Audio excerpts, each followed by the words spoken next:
राम राम सभी भाइयों को। तो आज बड़ा गंभीर मुद्दा है, ग्रुप डी वेटिंग। तो इसके लिए आप सभी को पता भी होगा कि कल की कॉल दी गई है कि कल सभी को पंचकूला पहुंचना है।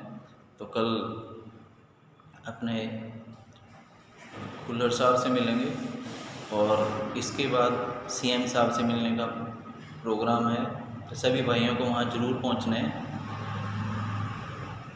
ये आपके लिए एक अंतिम मौका हो सकता है अपनी वेटिंग लगवाने का। अगर इस बार भी चूके तो फिर मुश्किल ही लगता है।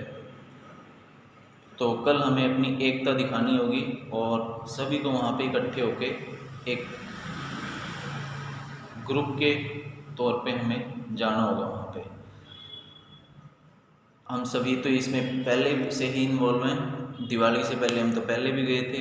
उस टाइम पे हम अपने चेयरमैन साहब हैं जो हिम्मत सिंह जी, उनसे मिले थे। हम उस टाइम पे भी कॉल देने से 21 या 22 लोग ही वहाँ पहुँच पाए थे। तो ये तो सभी को पता है कि जहाँ भीड़ होती है तो पूछ तो वहीं होती है। तो अगर वहाँ पे भी हम ज़्यादा होते तो हम अपनी पूछ वहाँ भी करा लेते, पर वहाँ पे भीड़ कम होने की वजह से उतनी पूछ नहीं हो पाई। फिर भी चेयरमैन साहब ने एक पॉजिटिव बात कही थी कि इसके लिए कुछ हो रहा है।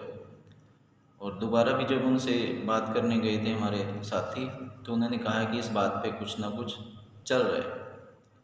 पोर्टल पे भी उन्होंने कहा था कि कुछ चल रहा है पोर्टल के बारे में भी।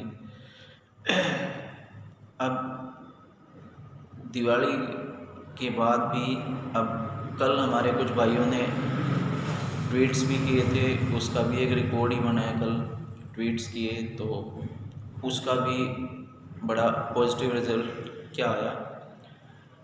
अगर आप सभी देख रहे होंगे कि यूट्यूब पे आज सारे यूट्यूबर्स, जितने भी बड़े यूट्यूबर्स, सो कॉल्ड बड़े यूट्यूबर्स हैं, वो सारे के सारे आज ग्रुप डी पे वीडियोज़ बना रहे हैं। कल तक वो कोई नहीं पूछ रहा था। तो उसका कारण यही है कि उनको भी अब ये इतना मुद्दा गर्म हो गया है कि जो लेटर्स हैं सीएम को देना था, जो चेयरमैन साहब को देना था, खुल्लर साहब को देना था, वो लेटर्स सारे वायरल हो रहे हैं, सारे इधर से उधर घूम रहे हैं। तो वो लेटर उन तक भी पहुंच रहे हैं। तो उनको तो अब जाके उनकी तो नींद जागी है कि हाँ, ये भी एक मुद्दा है। और इससे जुड़े हुए ये आप सोच सकते हो कितने बच्चे हैं। कम से कम मेरा अंदाजा है 10 से 12 हज़ार बच्चे इस ग्रुप डी वेटिंग से जुड़े हुए हो ही सकते हैं। और ग्रुप डी वेटिंग में इसको बोलूँ भी क्यों, ये तो सीधा ही रिवाइज होके रिजल्ट आना है सारे बच्चों का। वेटिंग तो बोलना इसको बेकार की बात है। तो ये कुछ मुद्दे थे। तो इसके लिए फिर मैं दोबारा कहूँगा कि कल आप सभी को वहाँ भी इकट्ठे होना है। कल ज़्यादा से ज़्यादा जितने हम वहाँ पे इकट्ठे हो पाएंगे उतने ही उसमें हमारा ये एक तरह का कैंपेन है, ये लगा सकते हो कि इसको हमने पूरा करना ही करना है। भीड़ और सारे लोगों की एकता में कितनी शक्ति होती है, इसके बारे में एक बात और ज़रूर कहूँगा कि हमारे कुछ साथी जो कौशल रोजगार में थे, वो कृषि मंत्री जी से मिलने गए थे। वो लगभग 50 से 60 लोग थे। तो जब वो कृषि मंत्री जी से मिलने गए थे, वो अपनी एक प्रॉब्लम लेके गए थे, समस्या लेके गए थे कि वो 1 से 5 साल तक के जो लोग हैं उनको भी जॉब सिक्योरिटी दी जाए। जैसे कि 5 साल से ज़्यादा वालों को दी गई थी इसमें जॉब सिक्योरिटी। तो उन्होंने कहा था कि हमें भी ये जॉब सिक्योरिटी दी जाए। और जो कृषि मंत्री जी थे, उन्होंने उनको बिठाया, मिठाई खिलाई, चाय पिलाई और उनकी बात को बड़े ध्यान से सुना।